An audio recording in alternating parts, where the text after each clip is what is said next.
गाजियाबाद के गांव में सरपंच का चुनाव होने वाला था। इस बार चुनाव में महिलाओं की सीट थी। टुनटुनी चिड़िया गांव के पक्षियों में रजाइयां बंटवाती है। टुनटुनी, ये मैं क्या सुन रहा हूँ? तू प्रधानी का चुनाव लड़ रही है? हाँ मामा, सही कहा आपने। लेकिन ये चुनाव के चक्कर अच्छे नहीं होते। ये सब तो पैसों का खेल होता है बेटा। हमारे पास तो इतने पैसे भी नहीं है। मामू, आप फिक्र मत कीजिए, मेरी कालू कौवे से बात हो गई है। वो कह रहा था कि चाहे जो भी हो जाए, जो गांव की पुरानी प्रधान सुंदरी देवी को वो प्रधान बनने नहीं देगा, क्योंकि उसने कभी गांव में किसी का भला नहीं सोचा। वो सिर्फ अपने बारे में सोचती है। बात तो तू सही कह रही है। वह जब से प्रधान बनी है, उसने आज तक किसी भी जंगल वाले की कोई मदद नहीं की। बस अपनी कोठी गाड़ियाँ यही बनाती गई है। लेकिन एक बात बता, हम पैसे कहाँ से लाएंगे? मामू, आप फिक्र मत कीजिए। कालू ने कहा है कि मुझे बस चुनाव में खड़ा होना है और आगे जाकर एक अच्छी प्रधान बनना है। बाकी सारे पैसे तो वही लगाएगा। अगर ऐसी बात है तो ठीक है, तू जरूर लड़। बस हमारे घर की इज्जत का ध्यान रखना बेटा, क्योंकि तेरे माँ बाप ने जाते समय तुझे मेरे ही हाथों में सौंपा था। आप बिल्कुल फिक्र मत कीजिए, मैं कोई गलत काम नहीं करूँगी। दूसरी तरफ कालू अपने दोस्त जग्गू कालिया के साथ खेतों में सोया होता है और वो नींद में बड़बड़ाता है। टुनटुनी प्रधान जिंदाबाद, टुनटुनी प्रधान जिंदाबाद। मामू देखो, मैंने कहा था ना, अब आप मेरा टुनटुनी से निकाह कर दीजिए। गुरुजी, आपको लगता है टुनटुनी से निकाह करना इतना आसान है? क्या उसका मामू इतनी आसानी से होने देगा? टुनटुनी प्रधानी जीतेगी और मैं तुरंत उसके मामू से टुनटुनी का हाथ मांग लूंगा। तो गुरुजी, हमें इसके लिए पूरी मेहनत करनी होगी। टुनटुनी को जिताने के लिए हमें सबसे पहले दुश्मन की सारी खबर रखनी होगी। शाम दाम दंड भेद सारे ही तरीके अपनाने होंगे। तो चलो चलते हैं गाँव में। दूसरी तरफ बबली कबूतरी अपने घर के दरवाजे पर बैठकर अपनी बहन से कहती है, मैं नहीं लड़ रही है चुनाव। तू ऐसे क्यों कह रही है? तू तो पर्चा भर के आई है। पर्चा तो भर आई हूँ, लेकिन अब सोच लिया है कि मैं कोई चुनाव नहीं लड़ूंगी। मैं अपना नाम वापस ले लूंगी। बहुत हो गया ये रोज का नाटक। कालू बाहर खड़ा होकर सब सुन रहा होता है। अगर ये चुनाव नहीं लड़ेगी तो हमारा तो बहुत नुकसान हो जाएगा। बबली प्रधान जिंदाबाद, बबली प्रधान जिंदाबाद। गुरुजी, जब आपने इसे प्रधान बोल ही दिया है तो जरूर जीत जाएगी। फिर बबली उसकी बहन लूसी दोनों बाहर आते हैं। अरे मैं नहीं लड़ रही चुनाव, हमारे घर में तो रोज की लड़ाई है। मुझे एक बाबा ने बताया है कि बबली के घर में प्रधानी जानी चाहिए, और तू ये सोचती है कि प्रधान बन जाएगी तो घर का काम कौन करेगा? अच्छा तो ये बात है, लेकिन अगर मैं चुनाव में हार गई तो ना घर की रहूंगी ना घाट की। तू तो रही पागल की पागल, तेरा कुछ नहीं हो सकता। तेरे को बोलकर कोई फायदा नहीं, मैं जा रहा हूँ। रुक जा, इतने विश्वास के साथ बोल रहा है तो मैं जरूर लड़ूंगी चुनाव। ये हुई ना बात। अब तेरी बात में कुछ वजन लग रहा है। मुझे तेरी सीट को मजबूत करने के लिए बड़े काम करने हैं। तू जल्दी से जा और 25,000 लेकर आ। 25,000 किस बात के? जो तेरे खिलाफ है उनको पैसे देकर ही तो तेरी तरफ करना होगा। मैं क्यों दूं पैसे? एक तरफ तो तू कह रहा है कि बाबा ने तुझे बताया है कि मैं ही चुनाव जीतूंगी, फिर तू पैसे क्यों मांग रहा है? बाबा ने ये भी बताया है कि तेरे दुश्मन पैसों से बड़े ताकतवर हैं और वे पैसे खर्च करके तुझे हराने की पूरी कोशिश करेंगे। अगर ऐसी बात है तो मैं पैसों में आग लगा दूंगी। अभी लेकर आती हूँ पैसे। बबली कबूतरी कालू को पैसे दे देती है। बबली प्रधान जिंदाबाद, जिंदाबाद, जिंदाबाद। अपने लिए 5-6 अच्छे सूट बनवा ले चुनाव के प्रचार में जाने के लिए। बाकी तेरे पोस्टर मैं बनवा दूंगा, उसके लिए पैसे अलग से दे दे मुझे। अलग से कैसे पैसे? 25,000 की जगह 30,000 दिए हैं। ठीक है, पोस्टर के खर्चे का बाद में देख लेंगे। अब मुझे बहुत काम करना है, जाने दो। बबली प्रधान जिंदाबाद, जिंदाबाद, जिंदाबाद। बबली प्रधान जिंदाबाद करते हुए वो वहाँ से आगे निकल पड़ता है। कालू पूरा माहौल बना देगा, तुझे प्रधान भी बनवा देगा। गुरुजी, कमाल हो गया। 1 मिनट में 30,000। चलो सुंदरी प्रधान के घर। सुंदरी प्रधान जिंदाबाद, जिंदाबाद, जिंदाबाद। सुंदरी प्रधान जिंदाबाद। सुंदरी प्रधान जिंदाबाद करते हुए वो दोनों सुंदरी प्रधान के घर पहुंच जाते हैं। मेरे टक्कर का इस पूरे गांव में कोई नहीं है। प्रधानी का चुनाव तो मैं ही जीतूंगी। हाँ सुंदरी प्रधान, तुम बिल्कुल ही सही कह रही हो, तुम ही जीतोगी। मैं तो स्कूल में खड़ा होकर सारे वोट तुम्हारे ही नाम पर डलवाऊंगा। मेरा बस चले तो सबको भगाकर खुद ही तुम्हारे नाम पर वोट डाल दूं। कालू तू याद रखना मुझे। इसमें याद वाली क्या बात है? मेरे दादा परदादा, इसके दादा परदादा सब हमेशा से ही तेरे साथ हैं। बस कालू तूने कह दिया तेरा साथ है तो आधा चुनाव तो मैं अभी जीत गई। अब तू एक काम कर, थोड़े कंबल ले जा और गांव में बंटवा दे। सुंदरी प्रधान, हम ऐसे ही किसी के पास नहीं जाते, और किसी के साथ खड़े हो गए तो उसे जिताकर ही छोड़ेंगे। सही कहा ना चक्कू कालिया? तो बोलो सुंदरी प्रधान जिंदाबाद। बस तुम तो अपनी प्रधानी पक्की समझो। वैसे तो मुझे खुद पर पूरा विश्वास है, अब तुमने कह दिया तो विश्वास और पक्का हो गया। अरे हम जो बताने आए थे वो तो भूल ही गए। मेरे पास बबली आई थी नोटों की थैली लेकर, हमने वो पैसे नहीं लिए। जब उसको वोट ही नहीं देना है तो थैली क्यों लेना है? अच्छा किया, अगर तेरा समर्थन मिल गया कालू तो मुझे हराने वाला कोई नहीं है। तुझे समर्थन चाहिए या वोट चाहिए? बस समर्थन तो हम तेरे लिए ले ही आएंगे, और जो वोट नहीं देगा उसे खिला पिला कर तेरी तरफ कर देंगे। मुझे तेरे से यही उम्मीद थी कालू, तू जिस चीज पर हाथ रख देगा वो तेरी होगी। बस एक बार मुझे चुनाव जीत जाने दे, जिस चीज की भी जरूरत हो आकर ले जाना। तेरे घर का तो मैं पानी भी नहीं पीऊंगा। तुझे वोट देने के लिए मैं तेरे से कुछ लूंगा क्या? वह तो जब मैं गांव में निकला तो 2-4 पक्षियों ने पूछा कि भाई किसे वोट डालना है, कुछ खिला पिला दो। उसके लिए मैं तेरे से पैसे लूंगा, उनको खिलाने पिलाने के लिए और तेरी तरफ करने के लिए, वरना मैं तो एक पैसा न लूं। कालू, जब तेरे जैसे लोग मेरे फेवर में है ना तो मैं ही जीतूंगी चुनाव। अरे वो हरिया तोती आई थी मेरे पास पैसे लेकर कि मैं और अपने साथ वाले वोट उसे दे दूं। मैंने तो सीधा ही मना कर दिया कि मैं नहीं लूंगा पैसे। जब वोट उसे नहीं देना तो उसके पैसे क्यों लेना? ठीक किया तूने। मैंने उसको साफ साफ कह दिया कि इतने पैसे तो सुंदरी ऐसे ही दे देगी मुझे। अब तुम एक काम करो सुंदरी प्रधान, मुझे 25,000 ला कर दो। मैं उनके लिए काजू बादाम और फलों की टोकरी उतरवाता हूँ। बस फिर देर किस बात की है, ये ले पैसे। वो सुंदरी प्रधान जिंदाबाद करते हुए वहाँ से निकल जाते हैं। दूसरी तरफ हरिया तोती के घर उसका पति तोताराम परेशान था। क्या सोच रही हो? मैं यह सोच रहा हूँ कि तू इस बार चुनाव मत लड़। क्यों न लड़ू चुनाव? मेरी बात हो गई है, सारा गांव मेरे साथ है। अरे 2 बार तो मैं भी चुनाव लड़ चुका, देख हार के बैठा हूँ। तुम हार गए लेकिन मैं तो जीतूंगी। अरे रहने दे, तू क्यों घर को बर्बाद करने पर तुली हुई है? तुम कुछ भी कहो, मैं तो लड़ूंगी चुनाव और जीतूंगी भी। तभी कालू आता है। हरिया प्रधान जिंदाबाद। देखो, कालू खुद मेरी जीजी कार करते हुए आ रहा है, और ये जिसके पीछे लग गया वो तो जीत ही गया समझो। अरे तोताराम, क्या बात हो गई? दुखी क्यों हो? क्या बताऊं तुझे, 2 बार चुनाव लड़ा और हार गया। अब ये चुनाव लड़ने को कह रही है, बात ही नहीं मान रही मेरी। अब हार की बात करेगा तो हारेगा ही, जीत की बात कर जीत की। पीछे मुड़कर देखना छोड़ दे और आगे की तरफ बढ़। कौन समझाए? ये तो पुरानी बात पकड़ कर ही बैठे हैं। मैंने कहा जिसके साथ कालू हो उसकी तो जीत ही होगी।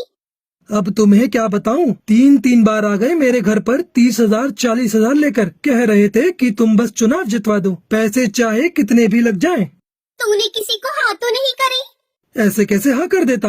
ऐसी गालियां दी, अगर तू सुनती तो तेरे कानों से खून आ जाता। बिल्कुल सही किया तूने। मैंने तो बोल दिया कि तू 30 लेकर आई है, 40 तो हरिया मुझे ऐसे ही दे देगी। इतने पैसे तो नहीं दे पाऊंगी। कितने पैसे दे पाएगी? बताओ जी। क्या बताऊं? 15,000 दे दे कालू को। ठीक है, ये तो हमारे घर की बात है, बाकी के पैसे बाद में दे देना। और एक बात बता दूं, ये पैसे मैं अपने लिए नहीं ले रहा, लोगों की खुशामद के लिए ले रहा हूँ, ताकि उनका वोट तेरे नाम पर डलवा सकूं। मुझे क्या करना है पैसों का? वोट के लिए तो हमने दारू मंगा रखी है। अरे बेवकूफ, जो दारू नहीं लेता उनके लिए कुछ और मंगवाना पड़ेगा। बस ये पैसे उनमें ही खर्च करूँगा। ठीक है, पैसे ले जा और दारू की बोतल भी ले जा, और बना दे हमारे नाम का माहौल पूरे गांव में। कालू और जग्गू कालिया हरिया प्रधान जिंदाबाद करते हुए वहाँ से निकल जाते हैं। कुछ दिनों बाद बबली अपनी बहन से कहती है, मुझे बाकी किसी से डर नहीं है, सिर्फ टुनटुनी से डर है। बिना पति की इलेक्शन लड़ रही है। गांव के सारे मर्द पक्षी तो इसे ही वोट देंगे। तुम फिक्र क्यों करती हो? वैसे भी ये अपने गांव की है नहीं, ये इसके मामा का गांव है। इसकी सीट तो कैंसिल ही कर देंगे। वोटिंग का दिन आता है और गांव में वोट पड़ते हैं। सुनो गांव वालों, हमारे अधिकारी जी ने वोटों की गिनती कर ली है। अब वह परिणाम की घोषणा करेंगे। गांव वालों, टुनटुनी 103 वोटों से आगे है और वह गांव की प्रधान घोषित की जाती है। टुनटुनी कालू सब नाचने लगते हैं। गांव वालों, हमें पंचायत बुलानी होगी। यह चुनाव गैर कानूनी हुआ है। हाँ हाँ, सही कहा तोताराम ने। ये चुनाव गैर कानूनी है। टुनटुनी तो इस गांव की है ही नहीं, फिर ये चुनाव कैसे लड़ सकती है? गांव की चौपाल पर पंचायत बिठाई जाती है। गांव वालों, तोताराम का ये कहना है कि टुनटुनी इस गांव में गलत तरीके से चुनाव जीती है, क्योंकि वह इस गांव की है ही नहीं, इसलिए चुनाव दोबारा होंगे। क्यों होगा दोबारा चुनाव? मैं प्रधान बनी हूँ, मुझे जिताने वाले गांव के पक्षी ही हैं। हम पागल हैं जो हमने चुनाव के लिए 10 बीघा जमीन बेच दी। मैंने कोई गैर कानूनी तरीका नहीं अपनाया है। चुनाव लड़ने जीतने के लिए मैं इस गांव की हूँ। मेरा निकाह इस गांव में हुआ है और इस हिसाब से मैं यहाँ चुनाव लड़ सकती हूँ। किसके साथ हुआ है तेरा निकाह? हमें भी तो बता। कालू से हुआ है मेरा निकाह, मैं झूठ नहीं बोल रही। गांव वालों, मेरी बात सुनो। ये चुनाव सही तरीके से हुआ है, क्योंकि प्रधान बनने के बाद किसी को अपनी कोठी बनवानी थी, किसी को फॉर्च्यूनर खरीदनी थी, तो किसी को अपनी बेटी की शादी करनी थी। सबको सिर्फ अपने बारे में ही फिक्र थी। गांव की भलाई की तो किसी को पड़ी ही नहीं थी। इसलिए मैंने इस गांव की भलाई के लिए टुनटुनी से निकाह किया। सबके सामने बोलता हूँ, ये गांव का काम करेगी और विकास भी करेगी। अगर ऐसा नहीं हुआ तो मैं खुद टुनटुनी से उसका इस्तीफा दिलवाऊंगा। गांव वालों, मैं यहाँ पर बड़ी हुई हूँ, लेकिन मैंने हमेशा आप सबको गांव की टूटी सड़कों की वजह से परेशान होता हुआ देखा है। इस गांव में 5वीं क्लास के बाद कोई स्कूल नहीं होने की वजह से बच्चों को इतनी दूर पढ़ाई करने के लिए दूसरे गांव में उड़ता हुआ देखा है। मेरे मामू मुझे पढ़ाना चाहते थे, लेकिन हमारे गांव में कोई स्कूल नहीं था, जिस वजह से मैं आगे नहीं पढ़ पाई। और मैं नहीं चाहती कि हमारे गांव की आगे आने वाली पीढ़ी कम पढ़ी लिखी हो, खास तौर पर चिड़ियाएं, जिन्हें आप सब आगे की पढ़ाई के लिए दूसरे गांव नहीं भेजते। गांव के सभी पक्षी कालू और टुनटुनी के लिए ताली बजाने लगते हैं और इस तरह टुनटुनी चिड़िया जंगल के प्रधान बन जाती है और कालू की टुनटुनी से शादी हो जाती है। 2 दिन बाद स्कूल के सभी बच्चे टूर पर जा रहे हैं। मैंने तो मैम से मना कर दिया, लेकिन मैम कह रही थी कि पढ़ाई के साथ साथ हमें म्यूजियम और हिस्टोरिकल प्लेस के बारे में देखना चाहिए और जानना चाहिए।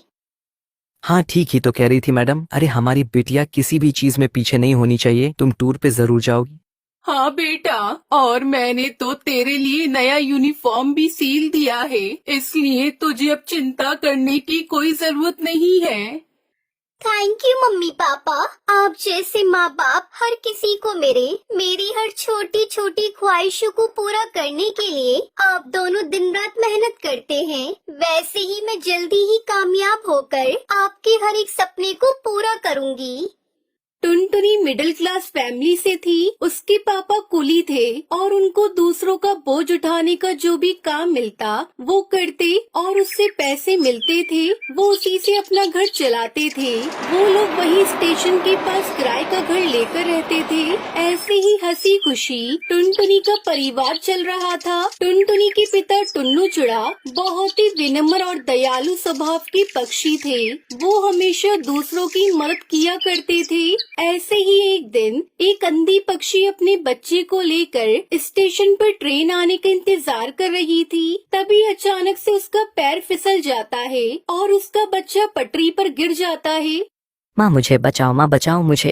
अरे बेटा, कहाँ हो तुम? गोलू, मेरे बच्चे कहाँ हो तुम? गोलू, वो अंधी माँ बेबस होकर इधर उधर अपने बच्चे को तलाश रही थी। गोलू ट्रेन की पटरी पर रो रहा था और तभी उधर से तेज रफ्तार से हॉर्न देते हुए ट्रेन आ रही थी। तभी टुन्नू चिड़ा की नजर उस रोती हुई माँ और बच्चे पर जाती है। वो तुरंत ही सामान वहीं रखकर तेज रफ्तार से दौड़ते हुए पटरी पर जाता है और बच्चे को उठाकर स्टेशन पर रख देता है। तभी ट्रेन आ जाती है और टुन्नू चिड़ा अपने साहस भरे जज्बे के साथ उस बच्चे को तो बचा लेता है, लेकिन वो खुद को नहीं बचा पाता और उसकी वहीं मौत हो जाती है। ये खबर जब उसके घर वालों को पता चलती है तो उनके ऊपर मानो जैसे दुखों का पहाड़ टूट पड़ता है। वो लोग फूट फूट कर रोने लगते हैं। माँ पापा हमें छोड़कर कहाँ चले गए? माँ हमारा क्या होगा? माँ कौन मेरी हर इच्छा को पूरी करेगा? अब मुझे कौन पढ़ा लिखा कर अफसर बनाएगा? वहीं टुनटुनी की माँ टूनी की भी तबीयत खराब हो जाती है। अब घर की सारी जिम्मेदारी टुनटुनी चिड़िया पर आ जाती है। ऐसे ही 1 महीना बीत जाता है। माँ मैंने दाल और रोटी बनाई है, चलो माँ थोड़ा सा खाना खा लो। तुम खा लो बेटी, मुझे भूख नहीं है। माँ अगर आप नहीं खाओगी तो फिर मैं भी नहीं खाऊंगी, थोड़ा सा खा लो ना माँ। आपको इस तरह देखकर पापा को भी अच्छा नहीं लग रहा होगा, प्लीज माँ खा लो।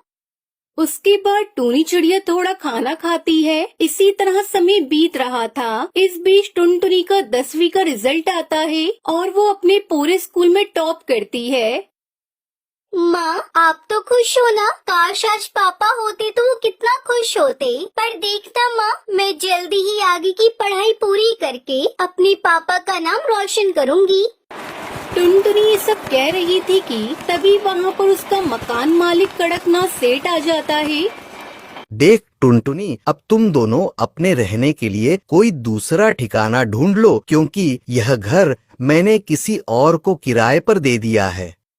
मालिक, घर देने से पहले एक बार आप हमसे पूछ तो लेते। यह मेरा घर है और इस घर में किसे रखना है यह मुझे तुमसे पूछने की जरूरत नहीं है। तुम्हारा पति एक अच्छा पक्षी था, इसलिए मैं अभी तक चुप था, लेकिन अब और नहीं। अब तुम दोनों माँ बेटी ये घर खाली कर दो। उसके बाद दोनों माँ बेटी रोते हुए घर से निकल जाती है। माँ अब हम कहाँ जाएंगे माँ? जहाँ भी किस्मत ले जाए बेटी, चल बेटी मेरे साथ चल। उसके बाद दोनों माँ बेटी घर की तलाश में निकल पड़ते हैं, लेकिन उन्हें कहीं कोई घर नहीं मिलता। वो दोनों एक सुनसान सड़क पर बस चले जा रही थी। तभी एक तेज रफ्तार गाड़ी आती है और टूनी चिड़िया को टक्कर मारकर चली जाती है। माँ ये आपको क्या हुआ माँ? अरे कोई है तो मेरी मदद करो। अरे कोई है। सुनसान सड़क पर उसकी मदद करने वाला कोई नहीं था। तभी उसे वहाँ एक बस दिखाई देती है और टुनटुनी चिड़िया जैसे तैसे करके अपनी माँ को बस में बिठाकर उसे चलाते हुए हॉस्पिटल ले जाती है।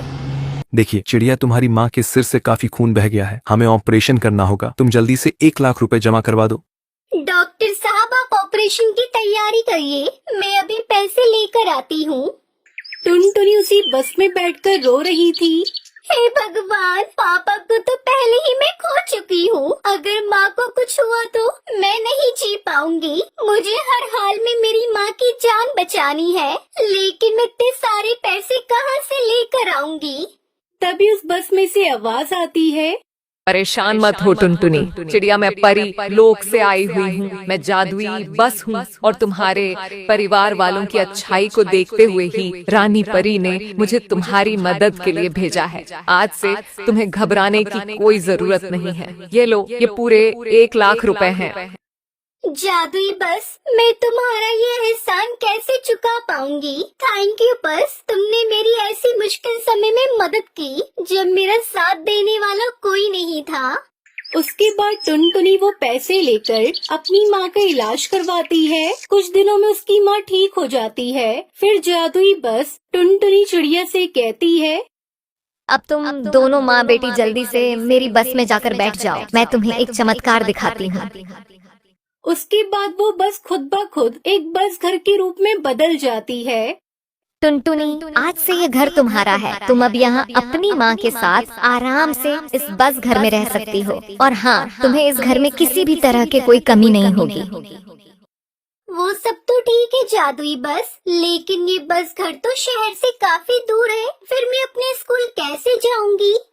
बस इतनी सी बात, मैं हूँ ना, मैं भला किस दिन काम आऊंगी।